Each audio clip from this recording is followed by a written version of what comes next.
Each year, us in the NFL community begin to feel older and older when we sit back and realize all of the sons of former NFL legends that are starting to enter the league. So many different young stars are following in their father's footsteps and going to the NFL, and this year is no different. LSU tight end Mason Taylor comes from a very athletic family. His father is someone NFL fans are well familiar with. He's Miami Dolphins legend Jason Taylor, but let's not forget about his aunt, Joy Taylor, who is a player in her own right.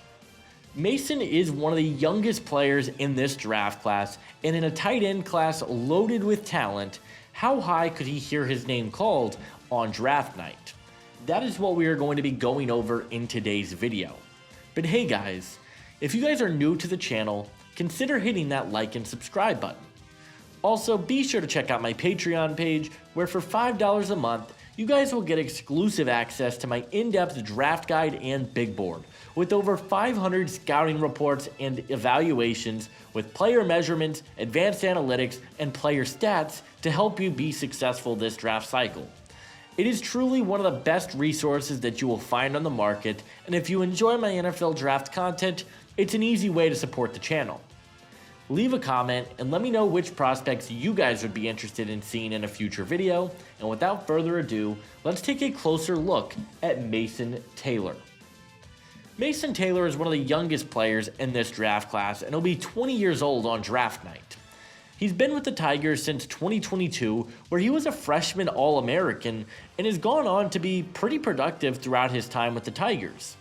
In 2023, Taylor finished the year with 36 receptions for 348 yards and 1 touchdown on the year. The production didn't quite match the hype of his freshman year, but he did bounce back in a big way in 2024, where he had 55 receptions for 546 yards and 2 touchdowns. He is a player who is hearing his name pretty high in a lot of recent mock drafts. The first thing that you notice with Taylor are his absolutely fantastic hands for the tight end position. He is a natural hands catcher who works his way back towards the football, and he just doesn't drop the ball.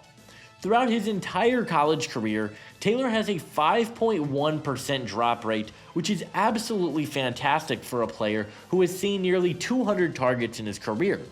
His 2024 season, he only had 1 drop on the year, and he's got incredibly reliable hands for the position. Taylor has seen snaps in all sorts of alignments for the Tigers offense. It was kind of frustrating because Brian Kelly played Taylor a lot in line and asked him to be a blocking tight end, and that's just not his game. Where he thrived was as a slot guy and as a player in space who was able to showcase his athleticism and his fluid movement skills as a pass catcher. I think teams will like the versatility though, and I like the upside that he has to play all over on the offensive side of the ball. My favorite thing about Mason Taylor is his football IQ. He is a zone beater, and he was so good at finding the soft spots in zone coverage and immediately dropping and making himself available for the quarterback. 68% of his career catches went for first downs, which is an absolutely ridiculous number. He makes plays, he moves the chains, and he showcases some solid movement skills after the catch. He's pretty explosive off the line of scrimmage, he's fluid in his hips, and he is a solid route runner. He averages 5.4 yards after catch per reception throughout his career, and I think he's a fantastic athlete and an overall very smart football player. The biggest concern with Taylor is going to be the blocking. We mentioned that LSU played him a lot in line as a blocker, and I just don't think that's where he's suited for the NFL game. He has some poor blocking technique, and he did not do a great job of helping set the edge in the run game, nor did he do a good job of holding his block at the point of attack.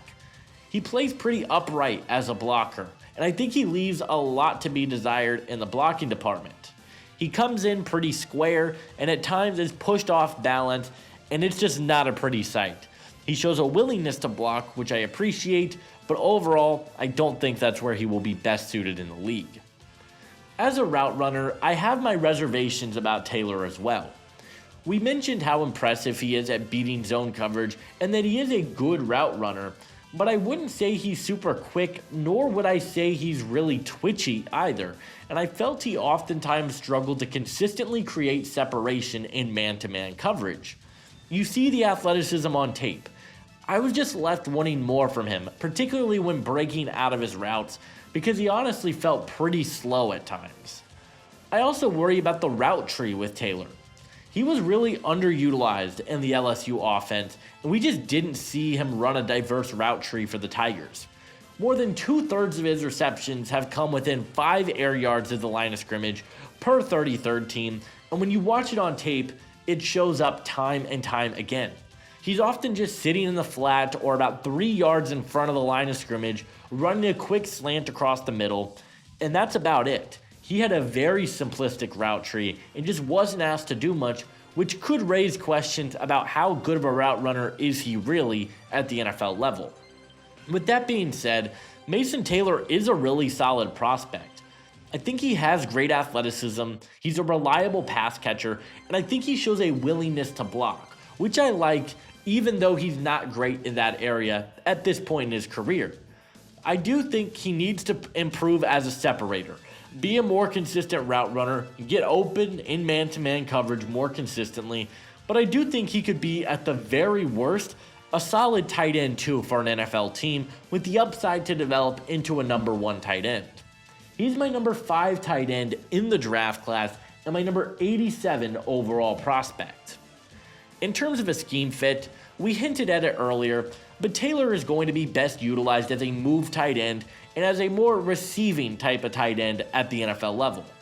I think he's a player who can move around the formation, be a threat across the middle of the field with his reliable hands and his ability to defeat zone coverage, and I think that's where he's going to be best suited in the NFL.